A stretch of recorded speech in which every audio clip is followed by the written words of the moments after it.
మహారాష్ట్రలో బీజేపీ సారథ్యంలోని అధికార మహాయుతి కూటమి విజయం దాదాపు ఖాయమైంది. మహాయుతి ముందు ప్రతిపక్ష మహా వికాస్ అఘాడీ తేలిపోయింది. కేవలం నామమాత్రపు పోటీనే ఇచ్చింది. ఎంఎన్ఎస్, ప్రకాష్ అంబేద్కర్, వంచిత్ బహుజన్ అఘాడీ వంటి పార్టీలు ప్రభావం చూపటంలో విఫలమయ్యాయి. ఇప్పటికే మహాయుతిలో 100 మంది అభ్యర్థులు విజయం సాధించగా మెజారిటీ స్థానాల్లో ఆధిక్యంలో ఉన్నారు. మహారాష్ట్ర ఓటర్లు బీజేపీ కూటమికే పట్టం కట్టారు. మరాఠా కురువృద్ధుడు శరద్ పవార్ రాజనీతి, కాంగ్రెస్ సీనియర్ల ప్రణాళికలు, ఉద్దవ్ ఠాక్రే వ్యూహాలు ఏవీ మహాయుతి ముందు నిలవలేకపోయాయి. కమలదళం నేతృత్వంలోని అధికార మహాయుతి ఏకపక్ష విజయం దిశగా సాగుతోంది. 100కు పైగా స్థానాలు ఖాతాలో వేసుకుని మరో 100కు పైగా స్థానాల్లో ఆధిక్యంలో కొనసాగుతోంది. ప్రస్తుత ఫలితాల సరళిని పరిశీలిస్తే మహారాష్ట్రలో బీజేపీ అతిపెద్ద పార్టీగా అవతరించనుంది. మహాయుతి కూటమిలో బీజేపీ తర్వాత శివసేన సిందే పార్టీ, తర్వాత అజిత్ పవార్ ఎన్సీపీ ఆధిక్యంలో కొనసాగుతున్నాయి. గట్టి పోటీ ఇస్తుందని భావించిన ప్రతిపక్ష మహావికాస్ అఘాడీ ఎంవీఏ నామమాత్రంగానే ప్రభావం చూపింది.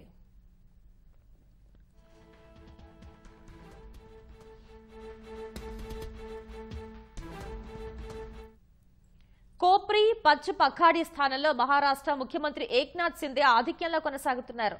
నాగ్పూర్ నైరుతి స్థానంలో బీజేపీ అభ్యర్థి ఉప ముఖ్యమంత్రి దేవేంద్ర ఫడణవీస్ ఆధిక్యంలో ఉన్నారు. బారామతిలో ఎన్సీపీ అభ్యర్థి ఉప ముఖ్యమంత్రి అజిత్ పవార్ విజయం సాధించారు. ఇస్లాంపూర్లో ఎన్సీపీ ఎస్పీ అభ్యర్థి జయంత్ పాటిల్ ఆధిక్యంలో కొనసాగుతున్నారు. నాందేడ్ లోక్సభ స్థానానికి జరిగిన ఉప ఎన్నిక ఓట్ల లెక్కింపులో బీజేపీ అభ్యర్థి శకుంతరావు హంబార్డే ఆధిక్యంలో కొనసాగుతున్నారు.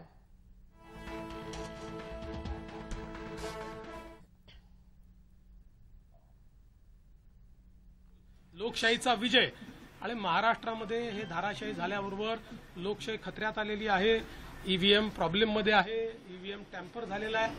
मला असं वाटतं की कुठेतरी अशा परिस्थितीमध्ये आत्मचिंतन केलं पाहिजे आणि खरी कारणं काय. मला काही त्यांना सल्ला द्यायचा नाही आहे, मी तेवढा मोठाही नाही आहे, पण कधीतरी त्यांना खरी कारणं काय आहेत याचा विचार करावा. मुख्यमंत्री पदाची स्वप्न पाहिली असे राष्ट्रवादी आणि काँग्रेसमधल्या बड्या नेत्यांचे या विधानसभा निवडणुकीमध्ये पराभव झाला. लोकशाहीची हीच खरी मला असं वाटतं गंमत आहे की लोकशाहीमध्ये कोणाला जनता डोक्यावर घेईल आणि कोणाला जनता धाराशाही करेल हे सांगता येत नाही. या निवडणुकीने पुन्हा एकदा ते दाखवून देईल. मोठ्या प्रमाणामध्ये यश मिळालेलं आहे. मागच्या वेळेस दातृत्व दाखवत भाजपाने एकनाथ शिंदेना सीएम पद दिलं. आता सगळ्या तुमच्या लोकांच्या त्याला अनेक राजकीय नेत्यांचे बाईट्स येत आहेत किंवा प्रतिक्रिया येतात की भाजपाला आता यश मिळालं तर भाजपाने मुख्यमंत्रीपद घ्यायला हवं. या बाबतीत माननीय अमित भाई शहांनी प्रेस कॉन्फरन्समध्ये क्लिअरली सांगितलेलं आहे, मुख्यमंत्रीपद हे कुठल्या निकषावर नाही. मुख्यमंत्रीपद तीनही पक्षाचे नेते एकत्रित बसून ठरवतील. एकनाथराव शिंदेजी त्यांच्या पक्षाचे राष्ट्रीय अध्यक्ष आहेत, अजितदादा त्यांच्या पक्षाचे राष्ट्रीय अध्यक्ष आहेत आणि आमचे जे राष्ट्रीय अध्यक्ष आहेत त्यांना आमचं पार्लमेंटरी बोर्ड हे ऑथराईज करतं. ते बसून जो निर्णय घेतील तो निर्णय असेल. कुठलाही वाद नाही आहे, कुठलाही विवाद नाही.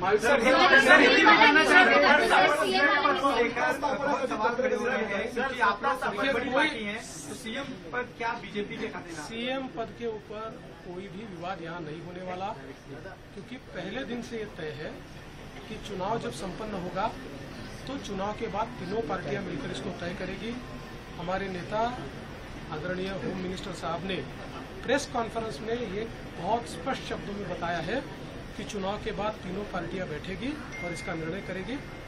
अभी मैं ऐसा मानता हूं कि हमारे एकनाथ शिंदे जी उनके पार्टी के अध्यक्ष हैं, अजित पवार जी उनकी पार्टी के अध्यक्ष हैं और साथ में हमारे पार्टी के जो राष्ट्रीय अध्यक्ष हैं उनको हमारा पार्लियामेंट्री बोर्ड ऑथराइज करता है. तो ये लोग बैठकर एक उचित निर्णय करेंगे. हमारे वरिष्ठ नेताओं से बातचीत करेंगे, हमारे पार्लियामेंट्री बोर्ड से बातचीत करेंगे. जो निर्णय होगा वो सबको मान्य होगा, इसमें कोई विवाद नहीं.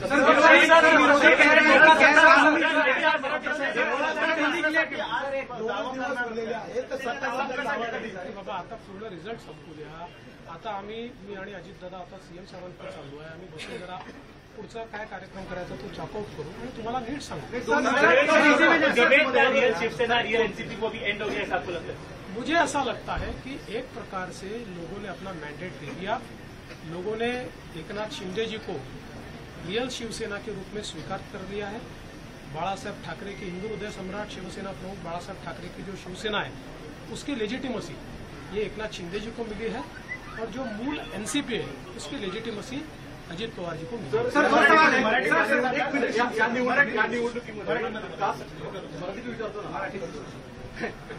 या निवडणुकीमध्ये कास्ट पोलरायझेशन करण्याचा प्रयत्न महाविकास आघाडीकडनं आवर्जून केला गेला, विशेषतः मराठवाड्यामध्ये आणि विदर्भामध्ये पण वेगवेगळ्या ठिकाणी अशा स्वरूपाचा प्रचार केला गेला. तरी देखील विदर्भ आणि मराठवाडा याच्यामध्ये प्रचंड भाजपला यश मिळताना दिसतंय. याचं प्रमुख अॅनालिसिस काय? मला असं वाटतं की जेव्हा वारंवार तुम्ही एका व्यक्तीला एका पक्षाला टार्गेट करता त्यावेळी तुम्ही जे टार्गेट करता त्यातली हवा पण निघून जाते आणि त्याची तीव्रताही कमी होते आणि लोकांनाही त्याचं सत्य समजतं. लोकांच्या मनात त्यानंतर एक प्रकारची सहानुभूती तयार होते. लोकांना लक्षात येतं की चुकीच्या पद्धतीनं टार्गेट केलं जातं. तसंच आम्हाला महाविकास आघाडीने ठरवून या ठिकाणी टार्गेट केलं. पण मला असं वाटतं की हळूहळू लोकांनी लक्षात आलं, कारण आमचा ट्रॅक रेकॉर्ड चांगला आहे. आम्ही नेहमी पॉझिटिव्ह काम केलेलं आहे. त्यामुळे आमचा ट्रॅक रेकॉर्ड पाहून लोकांनी या ठिकाणी मतदान केलं.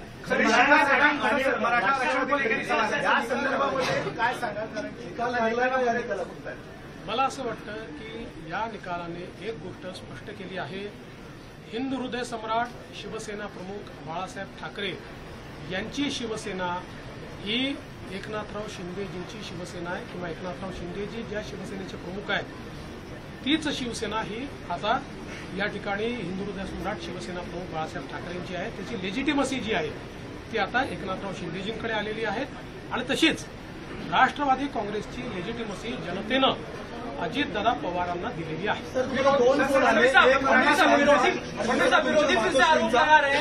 बोलणं झालं आईसोबत आणि अमित शहा. आईचा तर फक्त आशीर्वाद घेतलाय. आईने आशीर्वाद दिलाय आणि अमितभाईंनी खूप आनंद व्यक्त केला आणि अमितभाईंनी या ठिकाणी आमचं अभिनंदन देखील केलं. मराठा आरक्षण को लेकर बड़ा मुद्दा बना. इसके बावजूद आपकी पार्टी बड़ी जीत यहाँ पर हासिल करी. आपके ऊपर चूंकि एक तरह से आरोप हुआ, आपको अभद्र शब्दों में आपके खिलाफ जो है आलोचना करी गई, क्या ये उस वजह से मराठा आरक्षण का जो एक आंदोलन था वो फेल हुआ और जो मैंडेट था वो कहीं न कहीं आप लोग? देखिए, मैंने इससे पहले भी कहा था कि लोकसभा के चुनाव में हमको 43.6% मिले थे, उनको 43.9% मिले.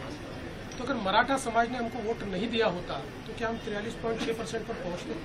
मराठा समाज हमारे साथ था, है और रहेगा. ओबीसी समाज हमारे साथ था, है और रहेगा. सारे समाज. आज आप जब इसको डिसाइफर करेंगे, जब आप इसका विश्लेषण करेंगे तो आपके ध्यान में आएगा कि सब समाज हमारे साथ में.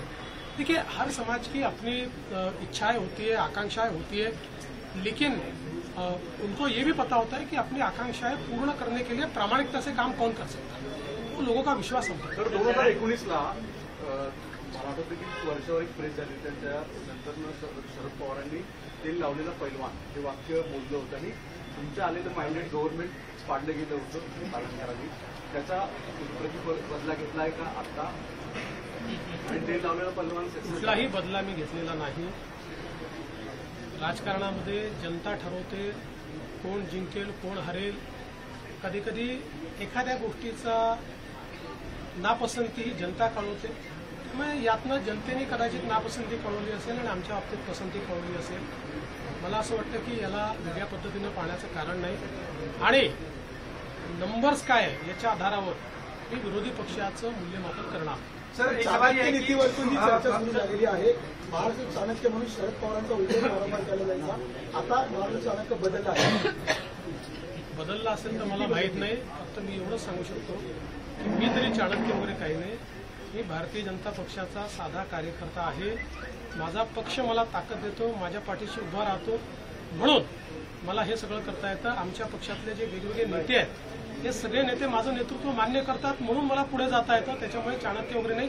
सर्व सांगितलं, हे जे काही आम्ही जिंकलो आहे ही एकत्रित भारतीय जनता पक्षाचा हा विजय आहे. याच्यात देवेंद्र फडणवीसचं कॉन्ट्रीब्युशन हे फार लहान आहे.